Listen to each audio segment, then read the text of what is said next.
Hello दोस्तों। और बताओ क्या हाल चाल है।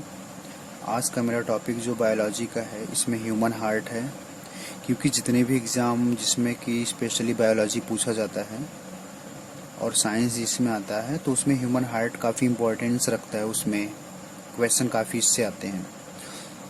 कम से कम 1 से 2 क्वेश्चन तो आते ही आते हैं और काफ़ी इम्पोर्टेंट टॉपिक है, तो मैं सोचा इससे के बारे में थोड़ा सा नॉलेज आप लोगों को दे दूं। देखिए, ह्यूमन हार्ट जो होता है इसकी हिंदी होती है मानव हृदय।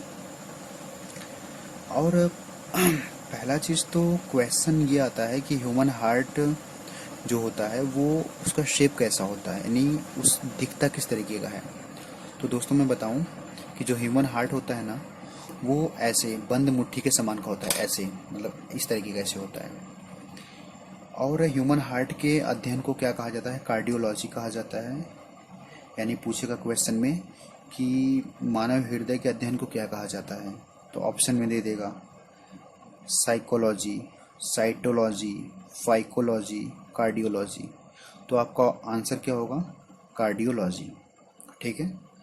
और जो ह्यूमन हार्ट होता है ये पेरिकार्डियक लेयर से घिरा हुआ होता है। ये देखिए, पेरिकार्डियक झिल्ली से घिरा हुआ होता है। और ये जो झिल्ली होती है ये 3 लेयर में होती है। ठीक है। अगला क्वेश्चन होता है कि ये जो पेरिकार्डियक झिल्ली होती है इसके अंदर फ्लूइड भरे होते हैं। ठीक है। और अगला चीज़ ये है कि अगर कोई ये पूछे कि ह्यूमन हार्ट का जो वज़न होता है वो कितना होता है, तो क्वेश्चन एग्जाम में आते हैं कि ह्यूमन हार्ट का जो वज़न होता है वो कितना होता है, तो 350 से 400 ग्राम तक होता है। यानी 350 से 400 ग्राम के बीच में होता है। अडल्ट अगर कोई ह्यूमन है तो उसमें जितना भी मतलब वेट होगा वो सेम रहता है। ऐसा नहीं कि वो चेंज होता रहता है, ऐसा नहीं होता। हाँ, ये है कि अलग अलग ह्यूमन में 10-20 ग्राम का वेरिएशन दिखता है, वो है ना।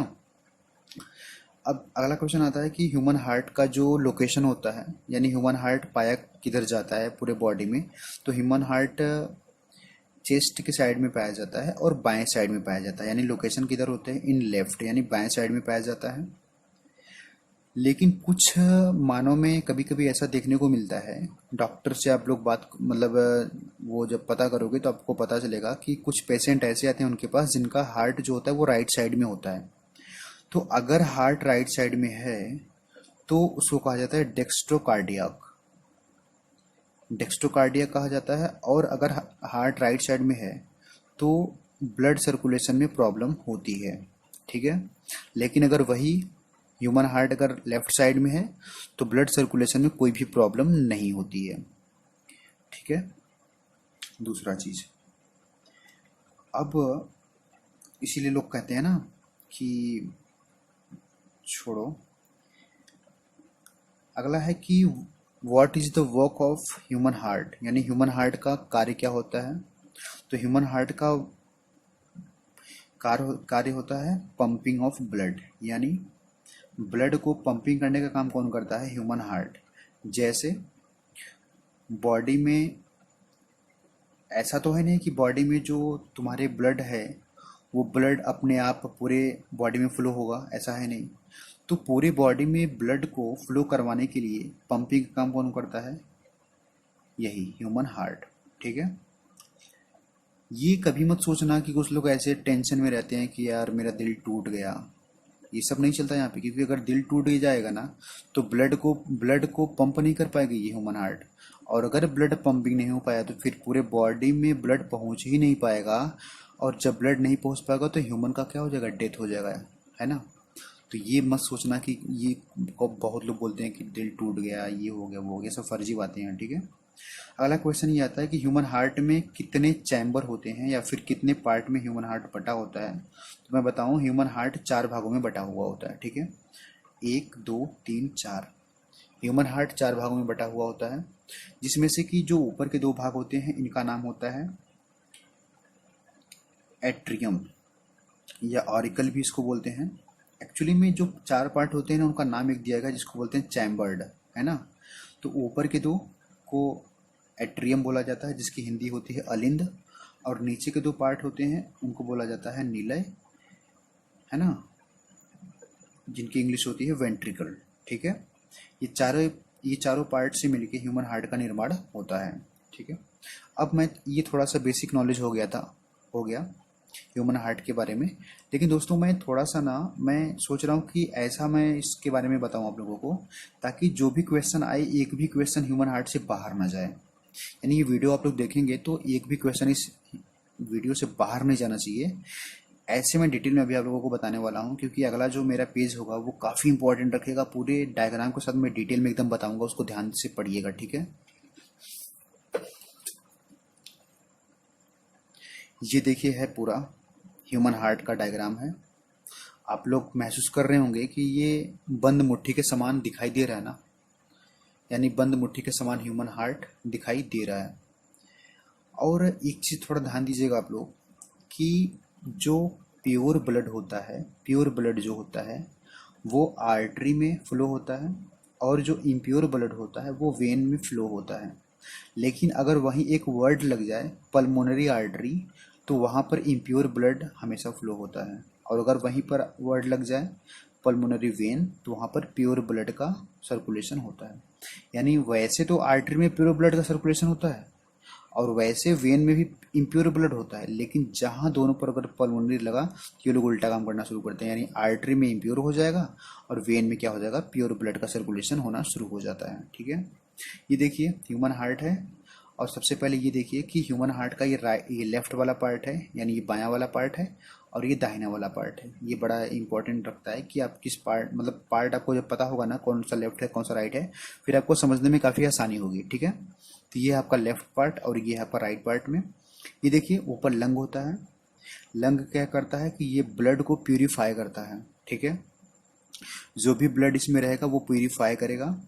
प्यूरिफाई का मतलब ये होता है कि जैसे इम्प्योर ब्लड है, तो इम्प्योर ब्लड का मतलब ये होता है कि डीऑक्सीजनेटेड ब्लड, यानी इस ब्लड में ऑक्सीजन की मात्रा बहुत कम है और इस ब्लड में कार्बन डाइऑक्साइड की मात्रा बहुत ज़्यादा है।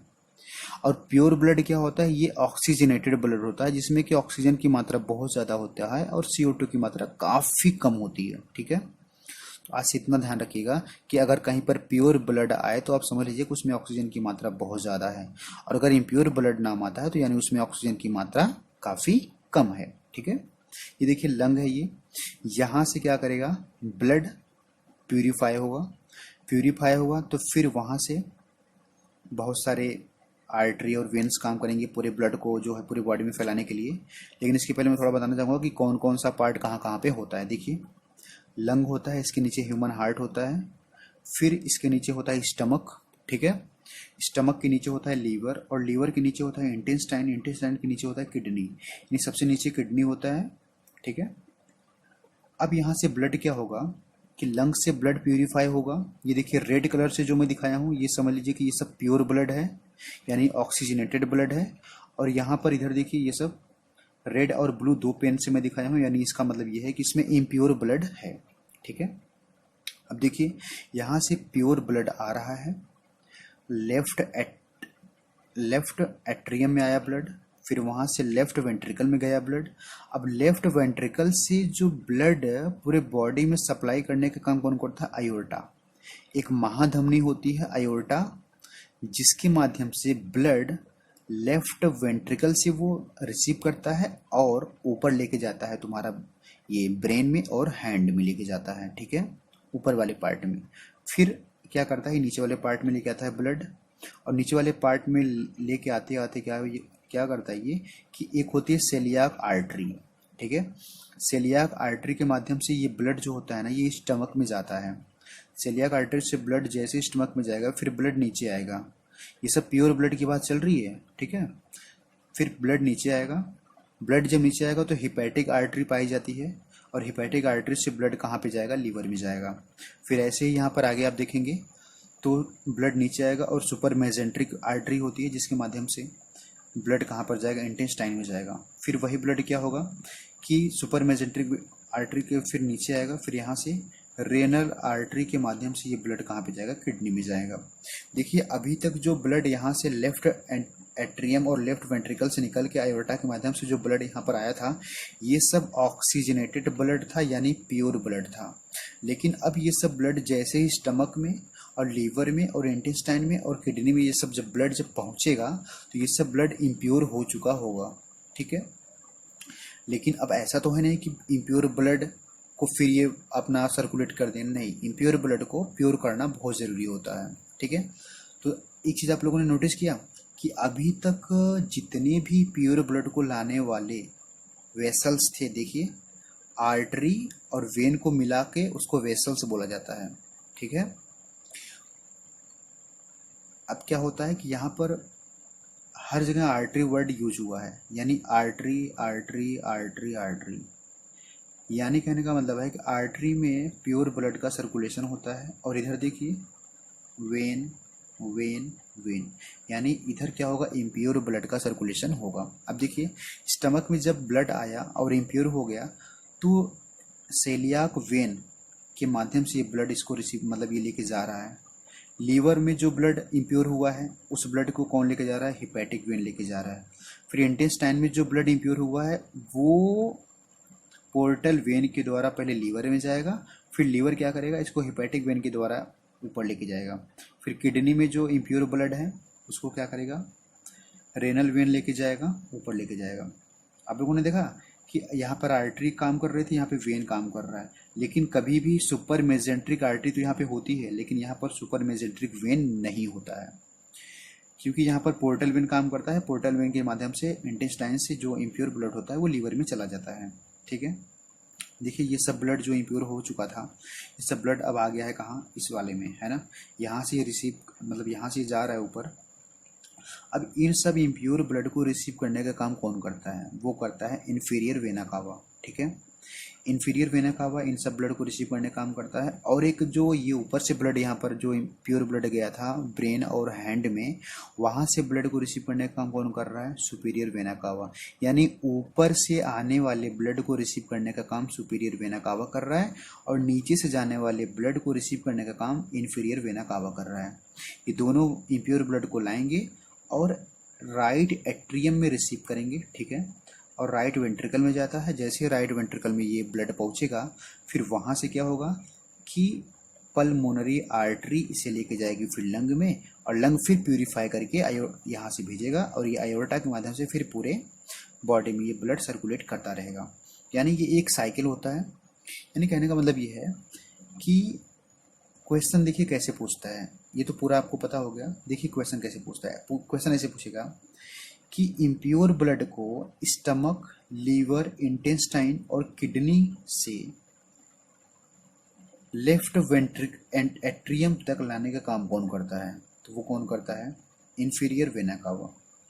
पहला क्वेश्चन। दूसरा क्वेश्चन क्या पूछता है कि ब्रेन और हैंड से ब्लड को राइट एट्रियम में लाने का काम कौन करता है, तो वो कौन करता है, सुपीरियर वेना कावा काम करता है, ठीक है।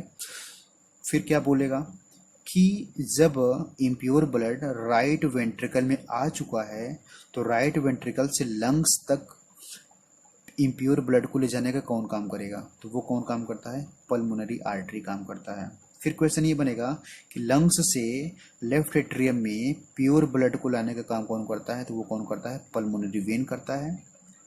और यहाँ से पूरे बॉडी में फैलाने का काम कौन करता है, तो आपका आयोर्टा यानी महाधमनी काम करता है।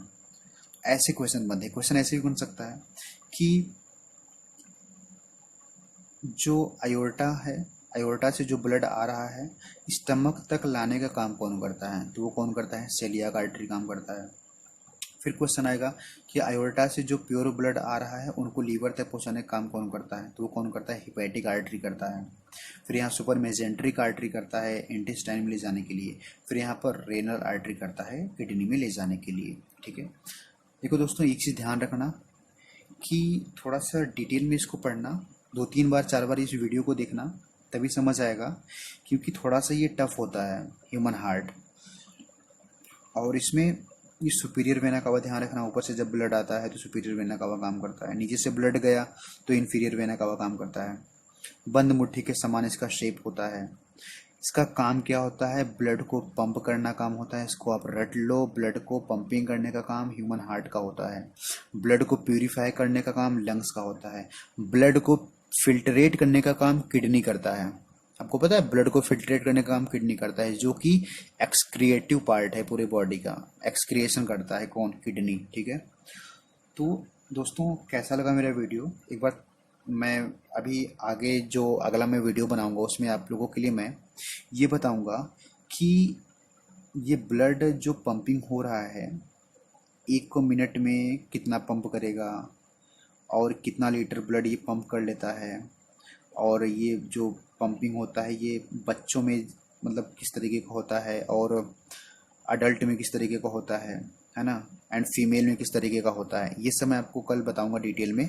आज के लिए इतना पर्याप्त है मेरे हिसाब से, और थोड़ा ध्यान दीजिएगा इसको, इस वीडियो को 2-4 बार आप कम से कम देखिएगा, तब आपको ये समझ आएगा कि एक्चुअली में लेफ्ट साइड से राइट साइड तक ब्लड किस कैसे और किन किन कंडीशन में होने के बाद पहुंचता है। ठीक है। और अगर वीडियो मेरा अच्छा लगे तो लाइक और सब्सक्राइब करिएगा और इसको शेयर भी कर दीजिएगा। धन्यवाद।